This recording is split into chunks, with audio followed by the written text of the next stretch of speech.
Hello, in this video I'm going to be showing you how to use the BME680 sensor with the 5G hub board. So first off, you want to go to our GitHub page, which I will link. Once you go to our main page, what you want to do is install the master file. To do that, all you need to do is click on the green button here and download the zip file. Now once you've done that, you should go to your file explorer and your downloads page. You'll have the zip file here where you can right click on it and unzip it.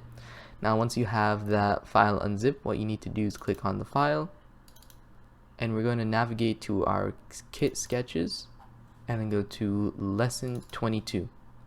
Here we can go to the test file and click on this file right here. This should open the sketch in your IDE.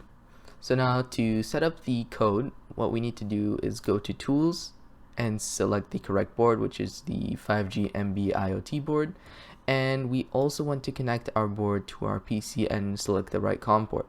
Now before connecting the board, we need to actually connect our sensor to the board, so I will pull up a diagram quickly and explain how to connect the board to the sensor. Alright, so here we have our wiring diagram. So there's very simple, it's only 4 wires. So we have the red wire, which connects the 3.3 volt to the 3.3 volt pin on the breadboard, and then we also have the ground connecting to the ground pin, and we have the blue SDA wire, which connects to the SDI wire, and the yellow wire, which is SCL, and that connects to the SCK. Now once you've connected the board to the sensor, you want to plug in the micro USB cable to the port on the right of the board. Now once you plug it in to your computer, the board should light up, and there should be an LED on the sensor which should also light up. It might be a little dim, so if you want to try, you can cover it up a little bit to see if it is lit up. Now we also want to select our board if you haven't done so already. And now once you've done that, we just want to verify that our code is working properly and that there are no errors.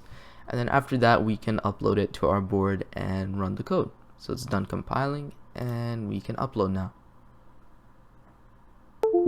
So if your sensor was not connected properly to your board, it'll give you an error saying that the sensor cannot be found. So if it isn't found, then what you can do is replace some of the wiring, or just double check you connect the sensor properly to the board. And now once it's done uploading, we can go to our serial monitor, and there we go. As you can see, it's displaying the temperature, humidity, pressure, gas, and altitude.